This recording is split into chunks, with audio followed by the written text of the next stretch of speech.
Urine का infection एक बहुत कॉमन बीमारी है। इनफैक्ट किडनी से रिलेटेड पेशेंट्स में ये होने वाली सबसे कॉमन बीमारियों में एक माना जाता है। बहुत ज़्यादा पेशेंट्स हमारे पास आते हैं जिनको पेशाब में जलन का बीमारी होता है, पेशाब में इन्फेक्शन हो जाता है। जब भी वो हमारे पास आते हैं तो उसका ट्रीटमेंट करना पड़ता है। जिन लोगों को भी रिस्क फैक्टर्स होते हैं उनको तो ये बार बार होता है। तो वैसे पेशेंट्स में आज हम बात करेंगे इसके ट्रीटमेंट के बारे में और कुछ टिप्स के बारे में बात करेंगे किससे हम इसे की रोकथाम कर सकते हैं कि ये बार बार ना हो। इसके रिस्क फैक्टर्स और इवैल्यूएशन के बारे में, इसके कारण और इवैल्यूएशन के बारे में ऑलरेडी एक सेपरेट वीडियो किया जो कि आप मेरे चैनल पर देख सकते हैं। आज बेसिकली बात करेंगे अगर किसी को यूरिनरी ट्रैक्ट इन्फेक्शन हो जाए तो उसका इलाज क्या है। सबसे पहले तो ऑब्वियसली ये है कि हमें आइडेंटिफाई करने की जरूरत है कि पेशेंट का इन्फेक्शन हुआ है कि नहीं। अगर कंफर्म होता है आपको यूरिन एनालिसिस में वहाँ पे इन्फेक्शन के आपको कीटाणु मिलते हैं या इन्फेक्शन का आपको कल्चर वगैरह में कीटाणु ग्रो होते हैं या यूरिन एनालिसिस आप करते हैं तो उसमें आपको पस सेल्स मिलते हैं, तो आपने आइडेंटिफाई कर लिया सिम्टम्स के बेसिस पे और पेशेंट के यूरिन एनालिसिस के बेसिस पे कि पेशेंट को इन्फेक्शन है कि नहीं। उसके बाद फिर आप पेशेंट को ट्रीटमेंट चालू करते हैं। सबसे इंपॉर्टेंट चीज़ है कि कीटाणुनाशक आपको दवाइयाँ देनी पड़ती है। ज़्यादातर इसमें अलग अलग तरह की दवाइयाँ जैसे कि फ्लोरोक्विनोन्स है, सिप्लॉक्स है, लीवोफ्लॉक्स है, मॉक्सिफ्लॉक्सासिन है, ये है, या ट्राइमेथोप्रिन सल्फामेथाजोल मीथाक्सोजोल, ये कॉम्बिनेशन है। या पेशेंट को और अलग अलग तरह के एंटीबायोटिक्स आप दे सकते हैं जिससे कई बार अमॉक्सिसिलिन या पेनिसिलिन ग्रुप की मेडिसिन वगैरह भी आप देते हैं, सिफालोस्पोरिन्स देते हैं। तो इस तरह की मेडिसिन वगैरह भी आप देते हैं जिससे आपका पेशाब में कौन सा कीटाणु है वो मर जाए। सबसे अच्छा तरीका इसके लिए ये है कि आप यूरिन का प्रॉपर कल्चर करें और उसमें कौन सा कीटाणु ग्रो हो रहा है, उसकी कैसी सेंसिटिविटी है वो देख के ट्रीटमेंट करें।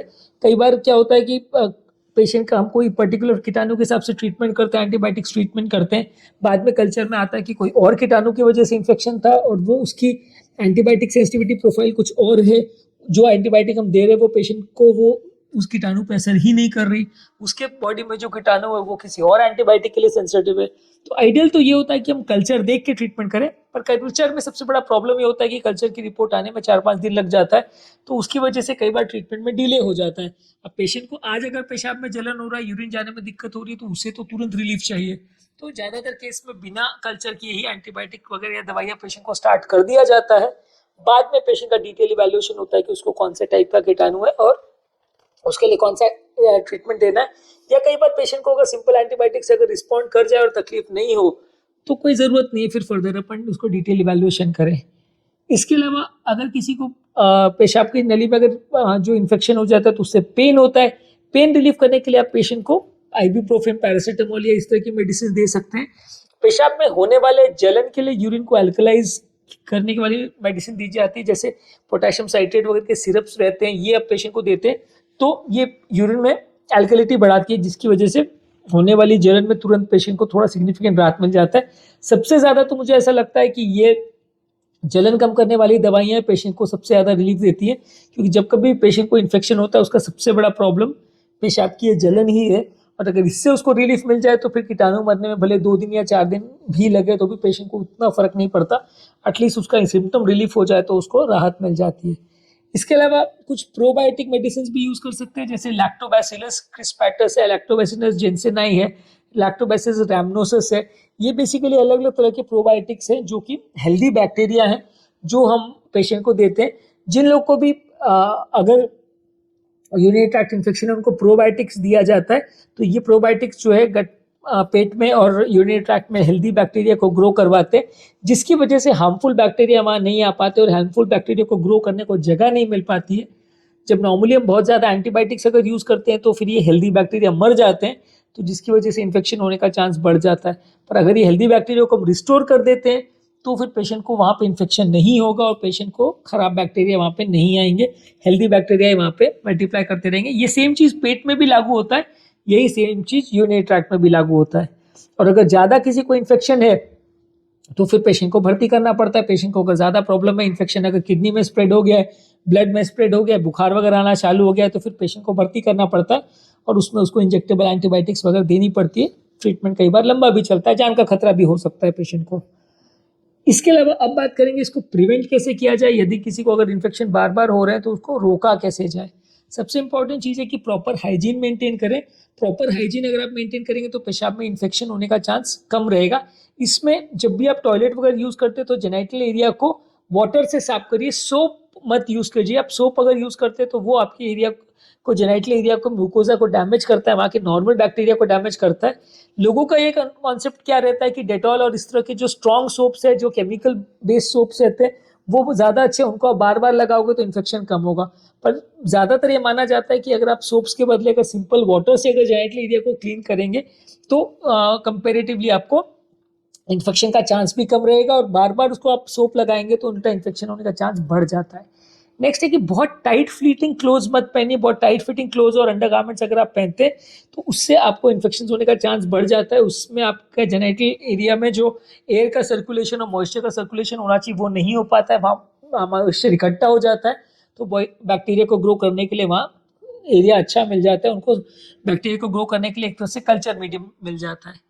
नेक्स्ट है कि यूरिनेशन फ्रीक्वेंटली कीजिए। जब कभी आपको पेशाब में जलन हो रही है तो बार बार यूरिनेट करने जाइए ताकि यूरिनेट ट्रैक्ट में जो बैक्टीरिया है वो फ्लश आउट हो जाए।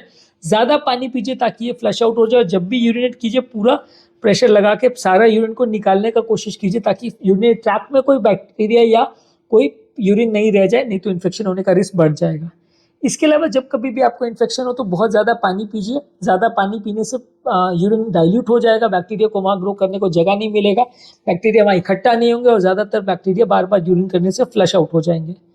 नेक्स्ट है क्रैनबेरी जूस को बोला गया है कि वो यूरिनरी ट्रैक्ट इन्फेक्शन को कम करता है, क्योंकि वो उसका जो असर है उसकी वजह से वहाँ बैक्टीरिया ग्रो नहीं हो पाते, वो यूरिनरी ट्रैक्ट के साथ बैक्टीरिया अटैच नहीं हो पाते, जिसकी वजह से पेशाब में इन्फेक्शन होने का चांस कुछ हद तक कम हो जाता है।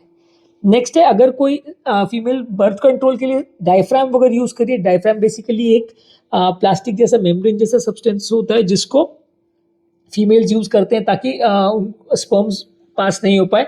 इसको प्रॉपरली क्लीन करके यूज करें या यूज एंड थ्रो करके एक बार यूज करके फेंक दें। अदरवाइज वो अगर आपके जेनेटल ट्रैक्ट में फीमेल पेशेंट्स में अगर छोड़ दिया जाता है तो उससे भी इन्फेक्शन होने का चांस बढ़ जाता है। नेक्स्ट है, एंटीबायोटिक्स तभी यूज कीजिए जब आपको इन्फेक्शन हो रहा है, और इन्फेक्शन के शॉर्ट ड्यूरेशन के लिए यूज कीजिए, उसके बाद बंद कर दीजिए। कंटिन्यूस एंटीबायोटिक मत देते रहिए, नहीं तो वहां पे भी नॉर्मल बैक्टीरिया फ्लोरा मर जाएंगे, जिसकी वजह से इन्फेक्शन होने का रिस्क बढ़ जाएगा। नेक्स्ट है, सेक्सुअल एक्टिविटी करने के बाद यूरिन पास करने का प्रयास करनी चाहिए ताकि वो वहाँ पे जमे हुए बैक्टीरिया को फ्लश आउट कर दे, और सेक्सुअली ट्रांसमिटेड डिजीज ना हो उसके लिए आप कॉन्डम्स या प्रोटेक्टिव चीज़ों को यूज़ करें तो कंपेरेटिवली सेक्सुअली ट्रांसमिटेड इन्फेक्शंस होने का रिस्क कम हो जाएगा। नेक्स्ट है, अगर आपको कोई हेल्थ कंडीशन है, डायबिटीज़ है या इस तरह की प्रॉब्लम्स है जिसकी वजह से यूटीआई आपको बार बार हो रहा है, यूरिनरी ट्रैक्ट इन्फेक्शंस बार बार हो रहे हैं, तो उसको कंट्रोल करिए। डायबिटीज़ को प्रॉपरली मैनेज करिए। रीनल ग्लाइकोसीरिया, डायबिटीज़ या इस तरह की कंडीशन में बार बार इन्फेक्शन होते हैं तो उन्हें ट्रीट करने से बार बार यूरिनरी ट्रैक्ट इन्फेक्शन होने का चांस कम हो जाता है। नेक्स्ट है, जेनाइटल एरिया में इरिटेंट्स को कम यूज कीजिए। कुछ फेमिनाइन प्रोडक्ट्स है, कुछ पाउडर्स है या क्लीनिंग एजेंट्स है या अल्कलाइजर्स है जो उस एरिया में आप यूज करते हैं बार बार, उससे वहाँ की म्यूकोजा जेनाइटल एरिया की बार बार इन्फेक्टेड होती है, वहाँ म्यूकोजल सेल्स मर जाते हैं, जिसकी वजह से इन्फेक्शन होने का रिस्क कम होने के बदले उल्टा बढ़ जाता है। तो आप उसको प्रॉपरली अगर यूज करेंगे और कम यूज करेंगे तो ज़्यादा अच्छा है। नेक्स्ट है, प्रोबायोटिक्स का हमने ऑलरेडी बोला। प्रोबायोटिक्स जो है गट के जो नॉर्मल बैक्टीरिया है और यूरिनरी ट्रैक्ट के नॉर्मल बैक्टीरिया उनको रिस्टोर करता है। नॉर्मल दही वगैरह में या फर्मेंटेड फूड्स में इस तरह के बैक्टीरिया होते हैं। इसके अलावा इस तरह के सैशे वगैरह भी अवेलेबल है, आप इनको यूज़ कर सकते हैं। तो बॉडी के नॉर्मल लैक्टोबैसिलस को ये रिस्टोर करता है, जिससे आपका इन्फेक्शन होने का चांस कम हो जाता है। अगर आप कोई यूरिन में शुगर बढ़ाने वाली मेडिसिन को यूज़ कर रहे हैं, खासकर SGLT2 इनहिबिटर्स को यूज़ कर रहे हैं, तो वो दवाई का एक्शन क्या है कि यूरिन में शुगर को निकलना वो बढ़ा देता है, तो उसको आप कंट्रोल करिए, उसको थोड़े दिन बंद कर दीजिए तो इन्फेक्शन होने का रिस्क कंपेरेटिवली कम हो जाएगा। नेक्स्ट है कि अगर सेक्सुअल एक्टिविटीज़ वगैरह के लिए या प्रेगनेंसी को प्रिवेंट करने के लिए अगर लोग स्पर्मिसाइड्स यूज़ करते हैं तो इनसे भी इन्फेक्शन होने का रिस्क बढ़ जाता है, क्योंकि ये स्ट्रॉन्ग कॉन्ट्रासेप्टिव्स है जिससे यूज़ करके लोग ऐसा कॉन्सेप्ट रहता है कि प्रेगनेंसी ना हो तो बर्थ कंट्रोल बाकी पिल्स के बदले इसको यूज़ करने से स्पर्म्स मर जाएंगे। पर ये स्पर्मिसाइड्स जो है इन्फेक्शन बढ़ा देते हैं, क्योंकि ये वहाँ के नॉर्मल बैक्टीरिया को मार देते हैं, जिसकी वजह से अब नॉर्मल बैक्टीरिया और फंगस वहाँ पे आके इन्फेक्शन कर देते हैं, तो पेशेंट को बार बार प्रॉब्लम होती है। रेगुलर बेसिस पे आप ज़्यादा पानी पिएंगे तो आपको इन्फेक्शन होने का चांस कंपेरेटिवली कम रहेगा।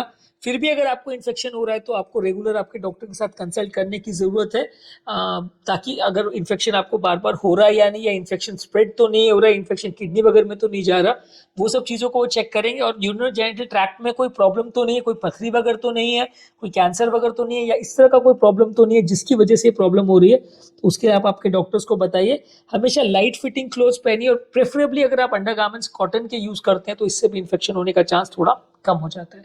तो आज के टॉपिक में हमने बात की कौन कौन सी चीज़ों को करने से यूरिनरी ट्रैक्ट के इन्फेक्शन होने का चांस कंपैरेटिवली कम हो जाता है, और उसको होने पर कैसे ट्रीटमेंट किया जाता है।